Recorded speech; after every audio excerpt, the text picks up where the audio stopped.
Hey Trailites, you are listening to the Traill Happy Box Hour, broadcasting through the facilities of Trent Radio at 92.7 CFFF FM in Peterborough, Ontario, Canada.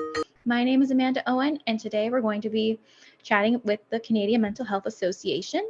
Joining me today is Jack Veach. And you may be wondering, what's happening at the College on the Hill? Lifelong learners can expand their minds and gain new skills through Trent University's Spring 2022 continuing education offerings, which are fully online. A list of course offerings and registration will be available on February 25th. To learn more, you can go to trentu.ca/continuing education. And are you interested in doing a grad trivia night, which is focusing on Canadian studies and general trivia? Well, look no further. Grad Trivia is for you. Join us over Zoom on March 10th at 6 p.m. Zoom meeting information can be found in the Traill Tales newsletter. And are you looking to demystify the thesis defense process? Join Academic Skills on Tuesday, March 22nd from 7 to 8:30 p.m. to learn more about strategies for preparing and defending your thesis. For more information, check out the Academic Skills website. As the Trent Varsity saying goes, together we are one Excalibur. Get your one more shot, your booster, as soon as possible to protect yourself and others. Same-day degree check appointments will be offered and booked through the advising phone line at the extension 7333, starting at 9 a.m. each day. And this is a great opportunity for students in their final year to clarify any questions they have about their eligibility for graduating in the spring before the final date to withdraw from winter term courses on Friday, March 11th, 2022. Check out the academic advising website for more information. Hi, Jack. Welcome to the Happy Box Hour. It's nice to have you on today. Oh, thank you so much for having me. It's a pleasure. And could you introduce yourself to listeners who you are and what you do at the Canadian Mental Health Association? Yeah, always excited to get to talk to people at Trent. So my name is Jack Veach, and maybe I know some of you listening, and if not, I'm the Manager of Community Engagement and Education with the Canadian Mental Health Association, our Haliburton, Kawartha, Pine Ridge branch. So it's kind of a long title and a long name for the organization. Definitely. Yes. And so what do you do there specifically as So my role specifically, I got a couple different hats. So predominantly my job is overseeing our education. So public ed training, any sort of corporate training we will do. So working with businesses or industries, teaching them how to have mentally healthy workplaces or leaderships that can support their employees' mental health, or teaching people how to manage their own mental health and wellness, suicide intervention courses, and then overseeing our health promotion, which provides education to local nonprofits, school groups, church groups, other clubs, providing general education on mental health and wellness. As well, sort of added on to that, I get to do our stewardship and donor relations, so helping raise money for the branch, as well as any type of media sort of support that the branch requires. And that's awesome. You definitely do get to wear a lot of hats, which is a really cool and interesting position you hold there for sure. And so you were mentioning a lot of the different services you provide in the community. Do you provide a lot of those digitally currently, or are more things starting to open up again? So I would say for my team specifically, so the public ed team, for sure, like we would offer a lot of that service digitally, and as an organization too. So we're just one small offshoot of a much larger organization. And I know as this airs, you'll be talking to some of our other colleagues too, and some other fantastic programs, which I won't steal their thunder. But we do a lot of sort of work with sort of client service as well, so providing mental health care directly. So my team, specifically in the public ed world, absolutely, we're doing virtual. A lot of the classes you guys are taking through Zoom or Skype or Teams. I don't know, what do you guys use? Do you use Zoom? Like, what is? Oh, through Trent University, we are doing all of our classes, or not all of them, but most of them through Zoom right now. Through Zoom. Everyone loves Zoom. So yeah, and honestly, for our public ed too, it's much the same. It's been a lot of Zoom. We have been moving back, transitioning slowly back to in-person, much the same as Trent. But yeah, we do a lot of our stuff virtually since the pandemic's hit. That's and like I think a lot of students do enjoy the virtual aspect of it because you can do it from anywhere. So do you find people from other communities are joining your programming, or are there a lot of different branches that do other things in other communities? So it's more just locals using the services? Both. I'll tell you, it's both. That's a great question. And so again, as it relates to our organization and the public ed piece, now I won't say client service. Client service would be very much restricted to the catchment of the branch. So the Kawartha region, Peterborough, County, City, Northumberland, Haliburton, client service directly there. Now, public ed, we have a much wider scope. And to say that we've been able to reach new audiences would be an understatement. What virtual education's offered us is, again, an opportunity for people to sort of meet from their own comfort or their own community from anywhere across Canada. So we've been really fortunate to be able to expand our reach and share a message. And while there's other branches out there doing some great work, I mean, across Canada, we have around 80 branches. So 80 branches for what, 36 million people? There's lots of work to go around. So our reach has widened quite a bit. I guess for sure. And so all of the educational opportunities you're mentioning here, are they available to anyone? Are there like age restrictions or anything like that? It depends on the course. So again, and content. So there would be courses we offer that are certificate training. They're standardized courses with an outside body that oversees. So you think of courses like your mental health first aid, suicide alertness training, safe talk and assist. Those would have age restrictions. So you look at mental health first aid, typically what we're looking for, what the recommendations from the Mental Health Commission is someone that's 18 or older. For safe talk, suicide alertness for everyone, 15, for assist, 16. Other than that, it's really just sort of dependent on sort of the ability to manage the content. We are an adult mental health agency, so I would be hesitant to say we're delivering a lot of public ed for younger than grade 7 or 8, really. But again, a lot of that content is really adaptable regardless of your age. Okay, that's awesome. So definitely would fit the Trent University age range there for like young adults as well, for sure. Okay. And how can folks reach out if they would like to support the Canadian Mental Health Association? Oh my gosh, what they'd love to support the CMHA. I would love to have them do it. And I know Trent's been a fantastic supporter, and we've been really involved with the Trent Active Minds for years, sitting as advisors to the group. Support Trent Active Minds. Don't forget to get out and go to their events. Plug for you guys. Sure. And actually, they're wonderful. They are fantastic, and they have been for many years and do great things. And I think it's like $1 of your tuition fees a year, something really cheap. So it turns out really cool. Anyway, I'm done plugging Trent Active Minds. But I think, again, what we're able to do is say, well, one, we work in partnership, again, with Trent and our Center for Campus. Wait, I'm going to get the right name. The Center for Innovation and Campus Mental Health. I remembered their proper name. We've worked collaboratively to put money together so that students can take some training for free. So we've worked with Trent in the past and run free mental health first aids for students, free safe talk training for students. And again, working with some of the colleagues on campus. So one, if you see us come in and head on campus, come sign up, take a training. It'd be fantastic. And two, if you're looking to sort of provide financial support for our branch, again, as a not-for-profit, as a charity, we rely a lot on the donation of our community. cmhahkpr.ca/donate. And it's really that simple. $5 could help support someone's mental health and wellness. Yeah, the smallest of impacts really make the biggest ones, right? So it's really important to get that out there for sure. And the levy fee, again, is really, really cheap for Trent students, So we are definitely getting a lot of support there too for Trent students. And so are there current opportunities for students to get involved with the Canadian Mental Health Association? Like, as in, do you do like co-ops or internships or anything like that, volunteering? Yeah, we have a pretty close partnership with your Bachelor of Social Work department, and I know that we do a lot of our actually not just sort of interest, but actual student placements. And I believe it's your 3rd and 4th year, and I can hear the students yelling at their radios or their listening devices right now, being like, "No, it's this year." I think it's 3rd or 4th year, and they'll come on board and work with some of our colleagues, our caseworkers. And again, if you're looking to get involved or volunteer, we're hoping as these restrictions lessen and as, hopefully things are moving back to a more semblance of normalcy, that we can run more public events again. If you're looking to volunteer at those events, we're always interested to have you. So by all means, reaching out and getting connected, that's awesome. Okay, great to know. And is there anything else you would like to share with listeners today before we end off?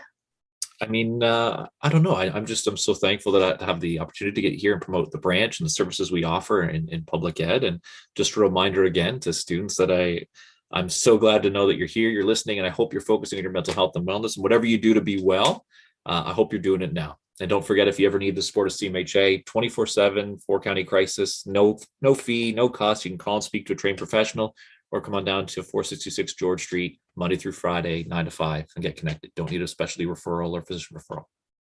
That's great to know. And thank you so much for coming on today, Jack. It was lovely talking with you. Yeah, an absolute pleasure, and look forward to hearing this when it airs. And we're going to take a quick break to play Some Girls by Reagan Rousseau. She can make a cheap thrift store slip dress look effortless. She can crack the code on a heart if so inclined. Look into a pair of eyes and know everything they've lost. She can make them think they found it for a night.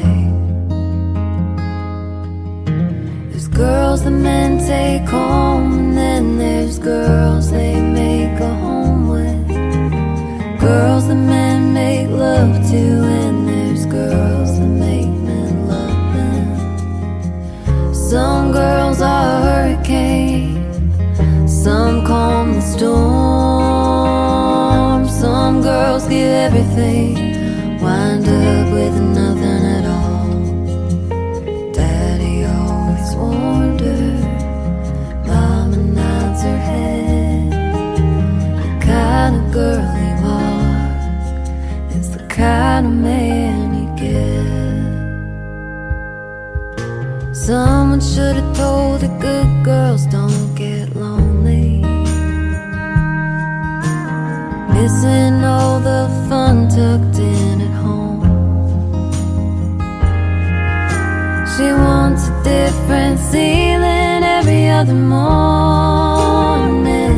I guess every girl spends half their life alone. There's girls that men take home, and then there's girls they make a home with. Girls that men make love to, and there's girls that make men love them.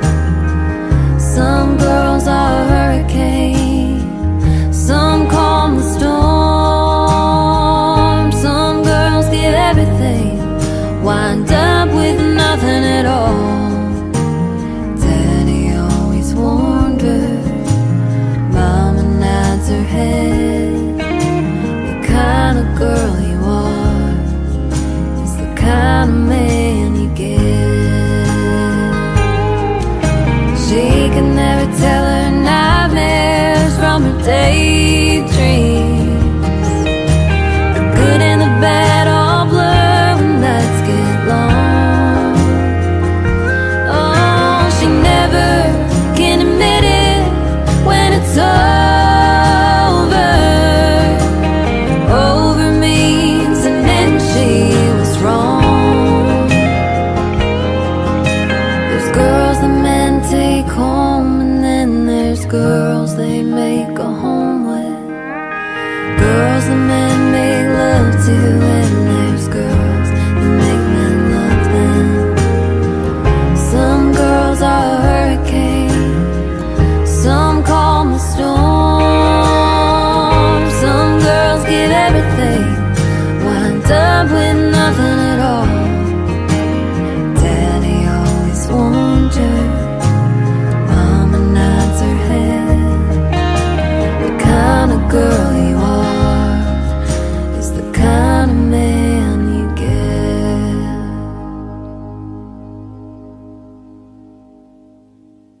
And that was Some Girls by Reagan Rousseau.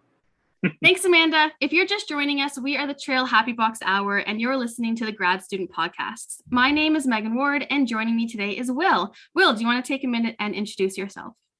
Yes, thank you, Megan, for introducing me. Hi, my name is Will, and I'm a PhD candidate under the supervision of Dr. Huber here at Trent University. Oh, awesome. Do you want to give us an overview of the research you're doing for your PhD?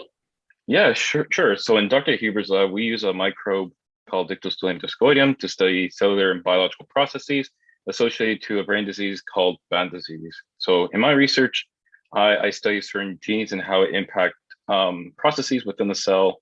And part of my project is looking at classifying the function of a protein.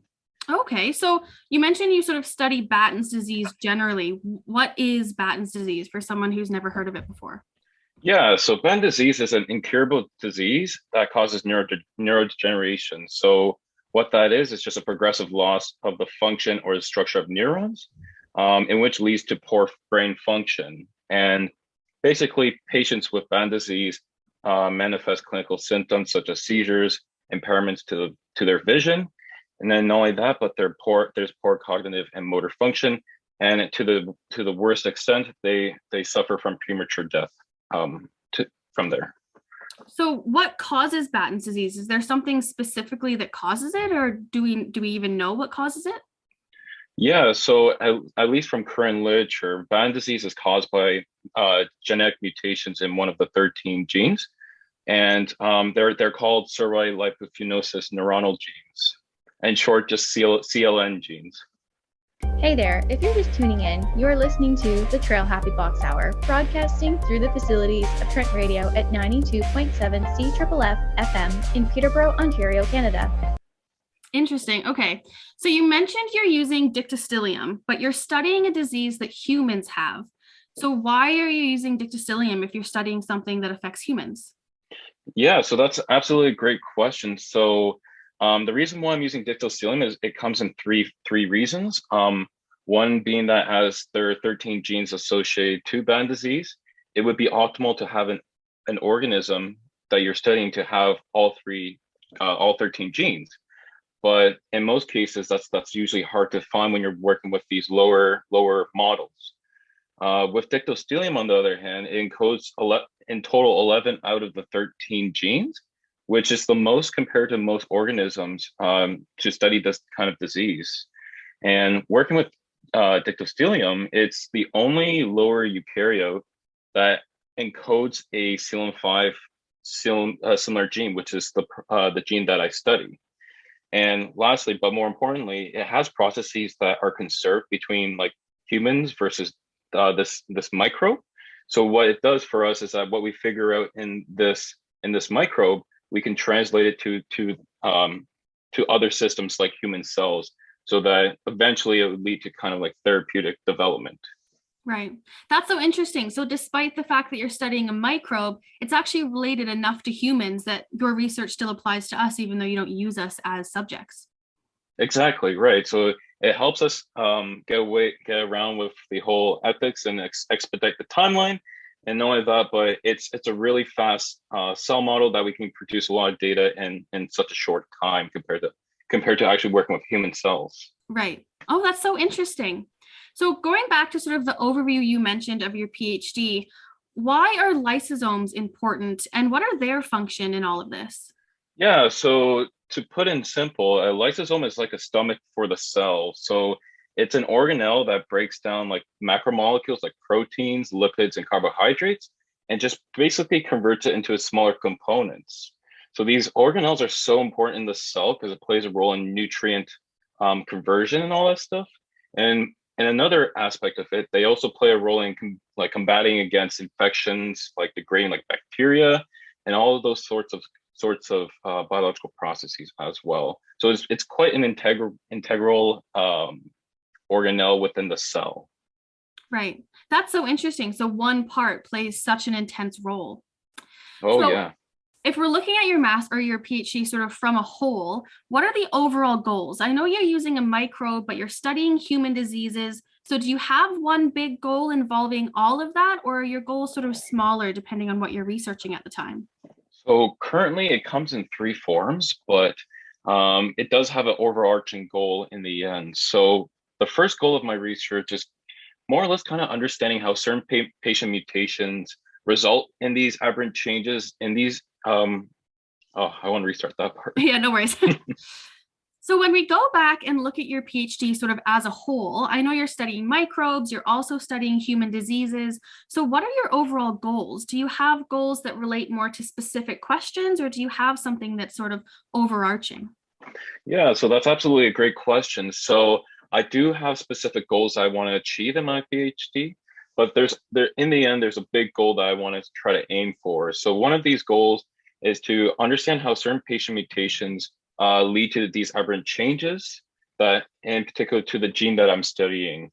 Another part of my research that I want to try to aim for is kind of determine the precise function of this protein that I'm currently researching. So currently there's some information about it. However, it's not conclusive as we thought it was going to be.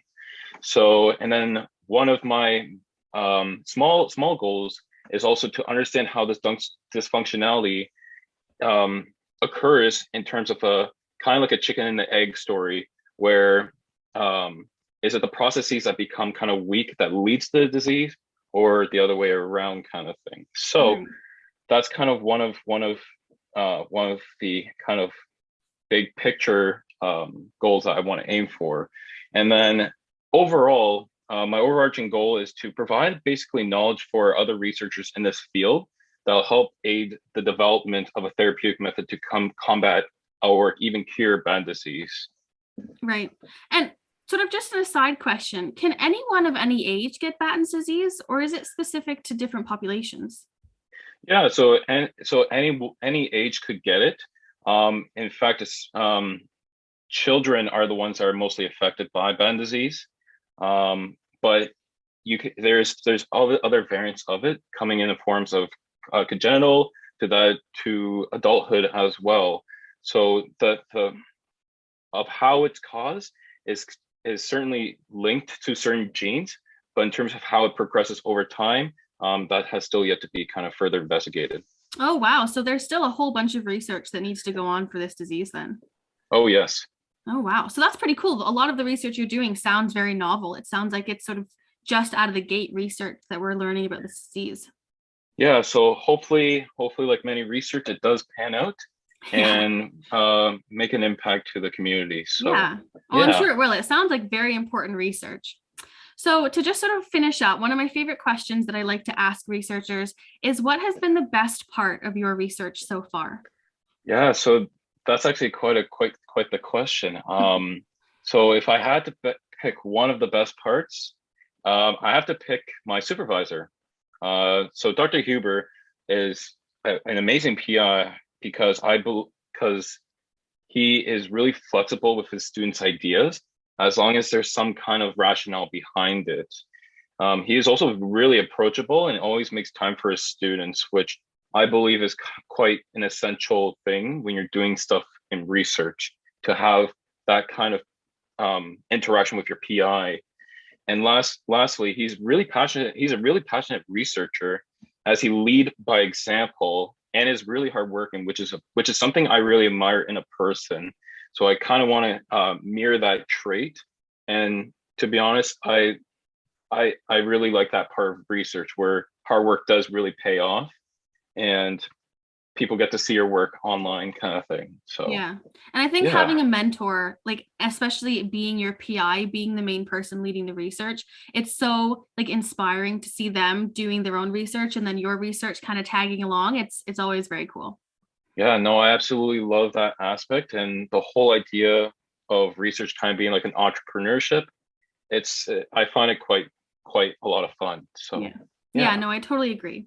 Well, thank you, Will, so much for joining us today. I feel like all of us have learned a lot about not just Batten's disease, but also the research going on at Trent and how you can combine non-human organisms and get still research about humans. It's all very interesting. I think our audience is really going to appreciate it. So thank you. No, thank you for inviting me in this talk. And before we end off the show today, we're going to play Running for the Hills by the Darcys.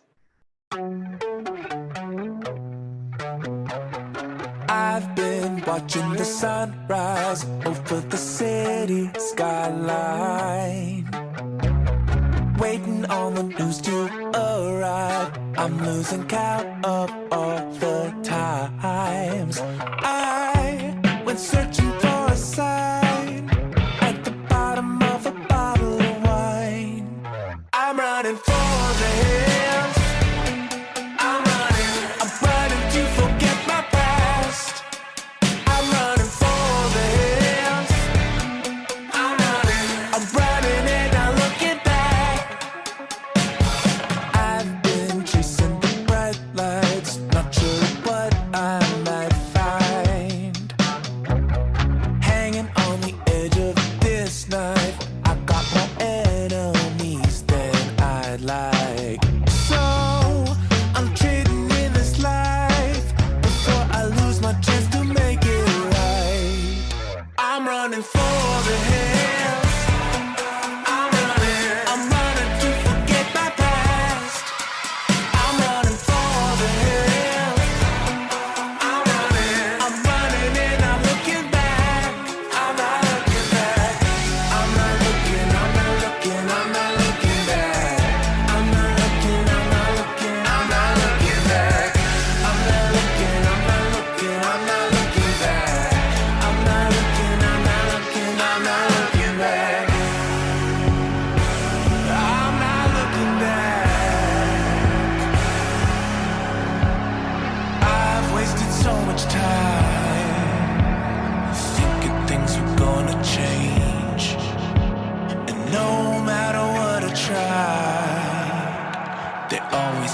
stay the same.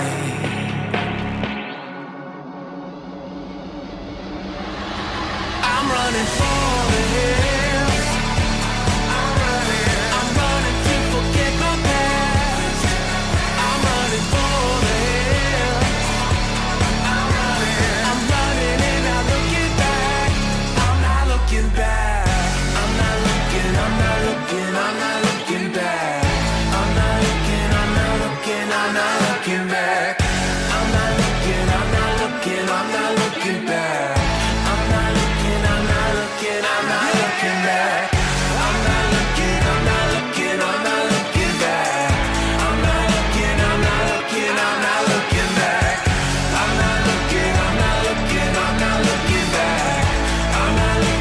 I'm not looking back. I'm not looking back. And that was Running for the Hills by the Darcys. Thanks for tuning into the Traill Happy Box Hour, broadcasting through the facilities of Trent Radio at 92.7 CFFF FM in Peterborough, Ontario, Canada. My name is Amanda Owen, and we look forward to chatting next week. Check out Traill College on Instagram for more #TrailWow content at Traill College. Bye for now.